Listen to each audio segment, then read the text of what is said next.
Good morning from Montevideo. Today we're going to spend the day exploring the city, just the two of us, no group tours. However, we've encountered a slight problem. Our data isn't working. There has been no connectivity since we've arrived, which means that on Google Maps, we do get driving and walking directions. However, we cannot access public transportation directions once we leave our accommodation where we have Wi-Fi. Therefore, because we don't want to be scrambling around trying to seek Wi-Fi while we're out and about just so we can get a bus to and from wherever we're going, we are going to just spend most of today walking. But this is also a pretty huge city, so it's going to be a lot of walking. So we probably best crack on now. Let's go.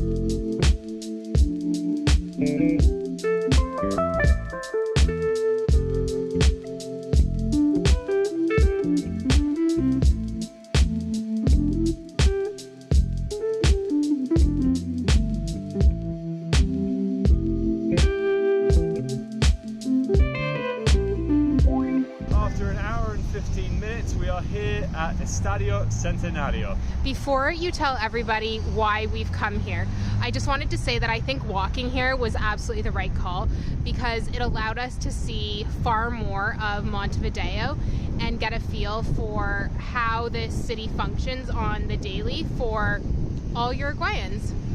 Back to you. The reason that this is so significant in history is because this was the place where the first ever FIFA World Cup took place back in 1930. Historically, Uruguay had been split between Argentina and Brazil and had never really been considered its own country. So when Uruguay actually won the World Cup here against Argentina in the final at this stadium, then this really put Uruguay on the map as its own sovereign country. So therefore, not only does this have significance for Uruguayan football, but it does have actual significance historically for Uruguayans everywhere.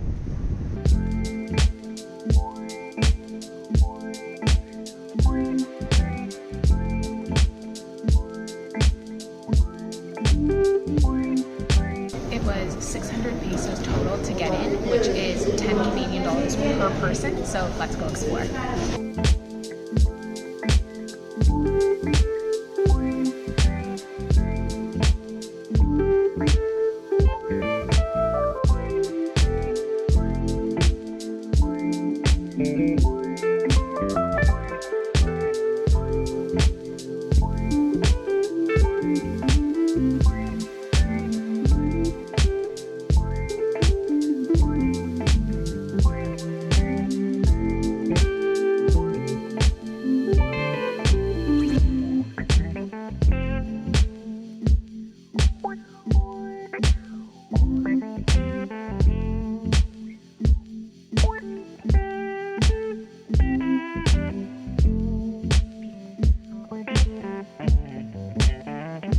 Construction on this stadium initially started in 1929 and thankfully was finished just in time for the 1930 World Cup. Nowadays, as with back then, this stadium can hold up to 60,000 people, so this is huge.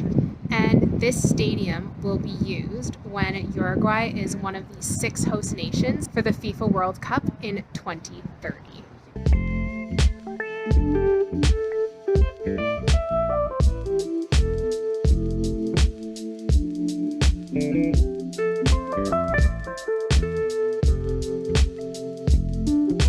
It's crazy to think that about 94 years ago, in this exact spot, somebody was sat where I am and was watching the first ever World Cup final.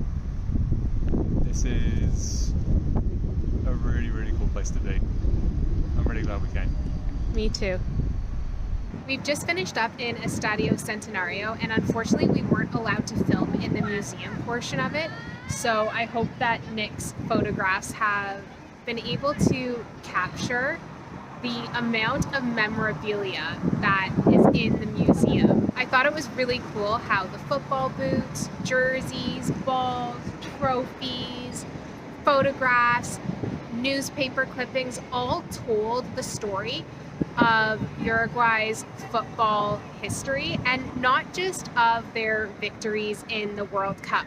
It also went over just single match victories, their Olympic success, their success in what was the South American Football Championship and is now the Copa Cup. It was just really, really interesting to see it all. The whole thing was really just a shrine to Uruguayan football and kind of the impact that that's managed to have on the world. But they managed to collect a number of kind of artifacts and things like that from other associations to commemorate other team successes too. So really for $10 a person, it was really worth the price of admission, and it was just fascinating to see. In amongst all of that, getting to see actual World Cup trophies was kind of cool, but I think the most striking thing for me is that they had a gigantic photo of the Maracanã, which is the football stadium based in Rio de Janeiro, for the 1950 World Cup final, where apparently it was holding 200,000 people to watch Uruguay beat Brazil. Just getting a sense of the scale of being there really just gives a massive appreciation for what it's like to be at a World Cup final and to be kind of soaking up the atmosphere. So yeah, overall, a really, really cool experience. I'm really glad that we just made the effort to come here. It's well worth it. Maybe one day we can go to World Cup final, if only it was going to be held in Toronto, although it's probably going to be in the US somewhere. Yeah, and if only price was no object, so we could just fly over wherever and get our hands on tickets and all of that kind of jazz. But, you know, one day. The plan is now to walk down to La Rambla. I think it's going to take us about 40 minutes, so let's go do some more exercise.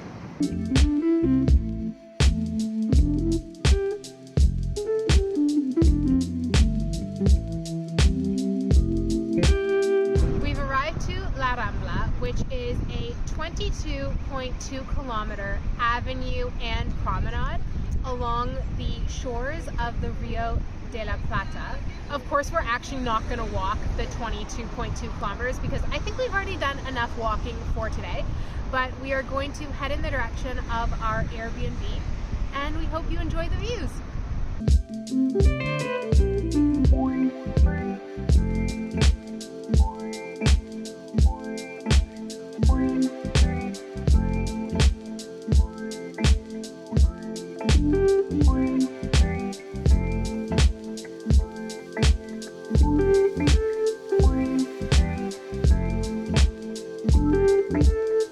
We stopped on the way back to our Airbnb to pick up empanadas and an alfajor for lunch. We are absolutely starving, which makes sense considering the fact that I've done nearly 20,000 steps today. So we're gonna go gobble this down.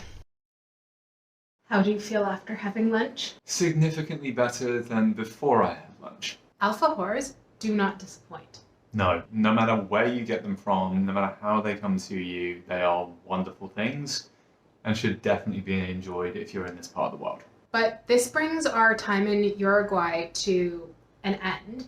Other than the delicious food here, you should definitely come here because the people are awesome. The history is really interesting because it's a little bit different from the rest of the parts of South America that we've explored so far. And also, the architecture is fascinating. It doesn't seem like there's two buildings alike. They're all different and there doesn't seem to be any uniformity. So it is visually pleasing and interesting to look at.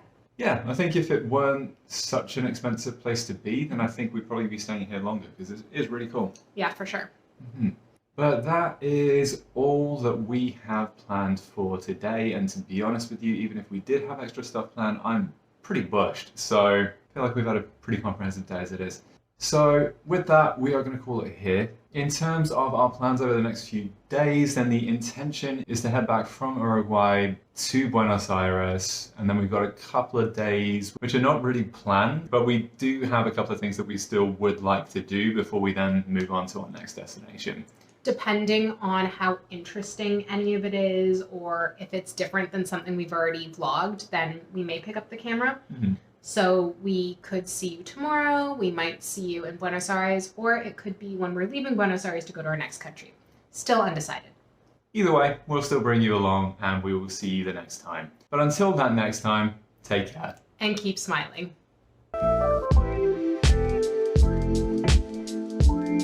Thank you.